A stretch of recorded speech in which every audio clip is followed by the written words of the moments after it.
Okay, so this is the controls capstone for spring 2014. This is Alex Wen. That's Rebecca Black. I'm Chris Pearin. That's Team Mastiff in the background. So what we did is we developed a system that will automatically roll the windows up on your car when it starts to rain. Here's our window and here's our circuitry. So we have a little switch down here that represents when the car is on and off. So when the car is on, the user has control using the switch in the door, just like you would expect in a normal car.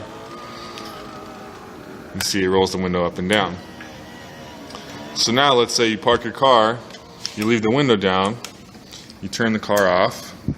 Now the computer takes over and it checks for rain on this little rain sensor here.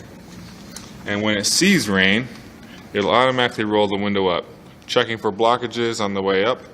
If a blockage is detected, it will roll back down.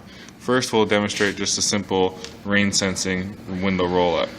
So Rebecca's going to pour some actual rainwater we collected onto the sensor.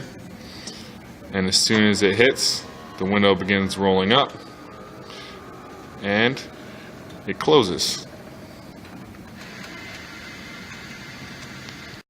So now what we're going to do is demonstrate the window rolling up and detecting a blockage, in which case it'll automatically roll back down to a predetermined position, which is halfway down.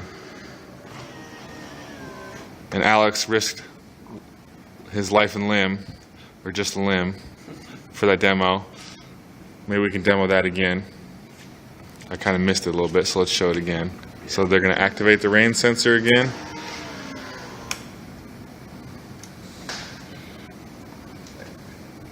And Alex is going to be some little kid who's playing around in the car, and oh, it starts to rain. Oh no, my arm's trapped in the window. What's going to happen? Oh, good. And now the rain sensor's still wet, so that's why it's trying to roll it back up.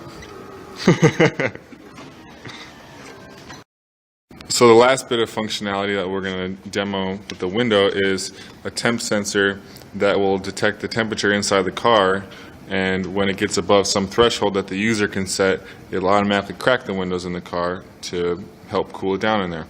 So this will be useful on a hot summer day kind of a thing. So we have the window closed. The rain sensor is not detecting any rain, which is important because it'll override the temperature sensor if it is raining outside. It won't let you crack the window. So the rain sensor is dry, and Alex is going to go ahead and heat up our temp sensor. And once it passes that threshold, the window will crack.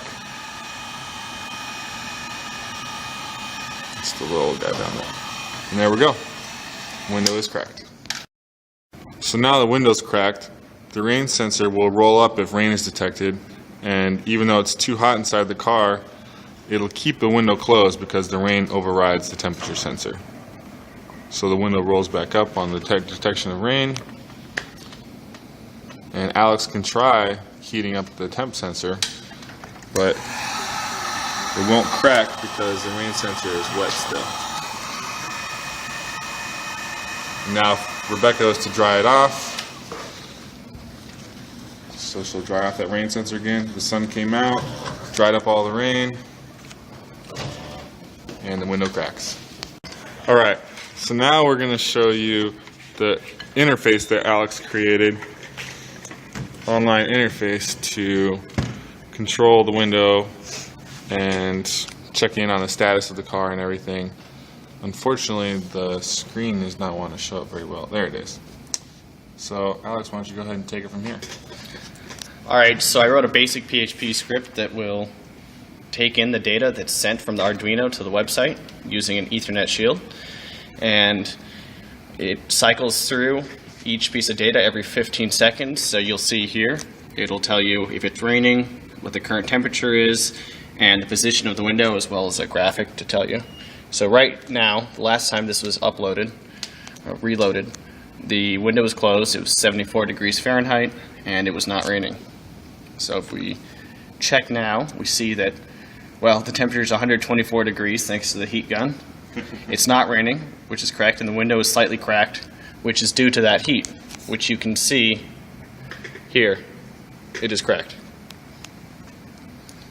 So this website is not real time, but every minute or so, all the data will update, and there it is. So also on the website, we were hoping to have control data sent back to the Arduino so we could control the window from the website. I got the PHP end working, and we got the Arduino end working. The problem was the Ethernet shield here. We were trying to use the library, which is a user-made library. There's no official support, as with all of Arduino's stuff. And we could not get the data to correctly pull down from the website. But we could put data back up, so it was better than nothing.